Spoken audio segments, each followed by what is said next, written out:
Afrika qitəsi əsrlər boyu tarixi dəyişikliklərin mərkəzində olub və mədəni izləri incəsənətin müxtəlif sahələrində özünü göstərib. Yarat müasir incəsənət məkanı isə Afrikadan hər zaman yeniliklər doğur adlı geniş miqyaslı qrup sərgisi ilə bu dəyişiklikləri işıqlandırdı. Kuratorluğunu Alfons Haqın etdiyi sərgi ziyarətçilərə müasir Afrika incəsənətinin yüksəliş və yenilənmə mərhələsində olduğunu göstərdi. Bu hazırlıqlar xeyli öncədən başlamışdı. Və Alfons Haqa biz niyə müraciət elədik? Çünki o illərdir Afrika rəssamları ilə sıx əməkdaşlıq edir. Onları müxtəlif biennallarda, sərgilərdə nümayiş elətdirir. Hətta bugünün ulduzları olan rəssamları o ən gənc vaxtlarından inkişaf elətdirib onlarla işləmişdi. Və bunun nəticəsində bizim belə bir kollaborasiyamız yarandı.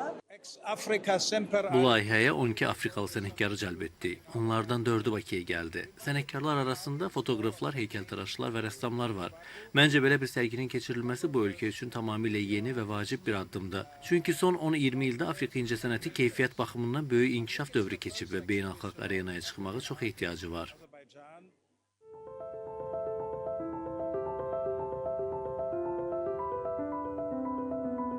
Sərgi 4 tematik bölmədən ibarətdir. Bu bölmələr bir-biri ilə ayrılmaz şəkildə bağlıdır.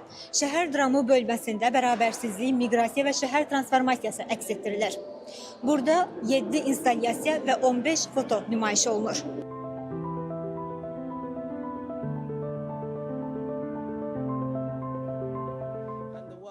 Arxamda gördüyünüz instalyasiya fəlakətli prioritetlərin arxivləşdirilməsi adlanır. Bu əsər müasir həyatın müxtəlif qatlarını, quldarlıq dövrü, təbii fəlakətlər, təbiət hadisələri, simvolizm və bugünün əsas mövzularına olan miqrasiyanı əhatə edir. Afrikalıların və yaxın şərq sakinlərinin öz vətənlərini tərk edərək Avropa və Amerikada işləməyə getmələri, çətin şəraitlərdə həyatlarını davam etdirmələri, həmçinin bütün bunların qitənin inkişafına təsiri instalyasiyada əks olunur. Sərginin növbəti bölmələri rəssamların kollektiv yaddaşa və postkolonial irsə qayıtdığı tarixin əks-sədası, şəxsiyyətin, təmsilçiliyin və insan mövcudluğunun bədii ifadələrinin təqdim olunduğu vücudlar və portretlər, eləcə də Nigeriyanın 8 dilinə əsaslanan və dilin kövrəkliyini araşdıran yoxa çıxan səslər adlanır.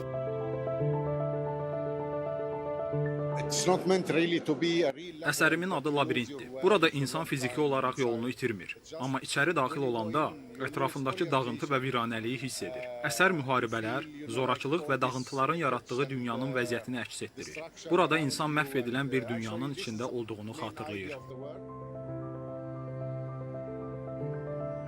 Bütün bu mövzular müasir Afrika incəsənətinin rəngkarlıq, fotoqrafiya və instalyasiya zənginliyini, həmçinin qitənin dərin problemlərini və yaradıcılıq enerjisini göstərir. Qeyd edək ki, Afrikadan hər zaman yeniliklər doğur adlı geniş miqyaslı qrup sərgisi aprelin 5-nə kimi davam edəcək. Arzu Yusif, Rüstəm Abdullayev, Sevgi Əlizadə, Mədəniyyət xəbərləri.